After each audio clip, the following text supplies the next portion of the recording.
کہ گویا کہ حضور فرما رہے ہیں کہ تم بھی رمضان کا استقبال کر رہے ہو اور رمضان بھی تمہارا استقبال کر رہا ہے۔ امام اصفہانی رضی اللہ تعالیٰ عنہ نے اپنی کتاب الترغیب کے اندر ذکر فرمایا کہ حضرت انس رضی اللہ تعالیٰ عنہ سے روایت فرماتے ہیں نبی کریم علیہ الصلوۃ والسلام نے ارشاد فرمایا کہ رمضان کو رمضان کا نام اس لیے دیا گیا کہ اس ماہ مقدس کے اندر حضور علیہ الصلوۃ والسلام کی امت کے جو افراد ہیں، جو مسلمان ہیں، جو مومنین ہیں، ان کے گناہوں کو جلا دیا جاتا ہے، اس لیے اس کو رمضان کہا جاتا ہے۔ شہر رمضان الذی انزل فیہ القرآن ھدی للناس۔ رمضان کا مہینہ کون سا مہینہ ہے؟ رمضان کے مہینے کے اندر اللہ کی طرف سے کیا کیا نوازشات اور اللہ کی طرف سے کیا کیا تجلیات نازل ہوتی ہیں، اور اس رمضان کے مہینے کے اندر کس چیز کا نزول ہوا؟ فرمایا شہر رمضان الذی انزل فیہ القرآن۔ رمضان کا مہینہ وہ مقدس مہینہ ہے کہ جس کے اندر قرآن کو اتارا گیا۔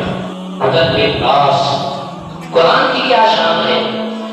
فرمایا یہ قرآن کی عام کتاب نہیں ہے، بلکہ یہ ایک ایسی کتاب ہے جو لوگوں کے لیے ہدایت ہے۔ حضور نبی کریم علیہ الصلوۃ والسلام نے قرآن کا مقام بیان کرتے ہوئے ارشاد فرمایا لو جعل القرآن فی کتاب ثم القی فی النار محترقا۔ حضور نے ارشاد فرمایا اگر ایک چمڑا ہو، اس چمڑے کے اندر آپ قرآن پاک کو رکھ دیں اور پھر اس چمڑے کو بند کر کے آپ آگ کے اندر ڈال دیں تو اس چمڑے کو آپ نہیں جلا سکتے۔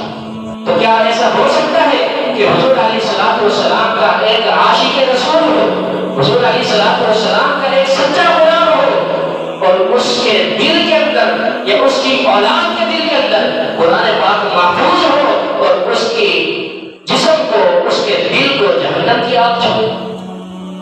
جب ایک چمڑے کو آگ نہیں جلا سکتی جس کے اندر قرآن پاک ہے، اور جس حضور کی امتی کے دل کے اندر قرآن پاک محفوظ ہوگا، اس کو جہنم کی آگ کیسے جلا سکتی ہے؟ یہ قرآن ایسی کتاب ہے جو لوگوں کے لیے ہدایت ہے، وبشرات من الہدی، اور یہ ایک ایسی کلام ہے جس کے اندر واضح دلائل ہے، واضح طرق ہیں جو حق کی طرف رہنمائی کرنے والے ہیں، والفرقان، اور حق اور باطل کے درمیان امتیاز کرنے والی یہ کلام ہے۔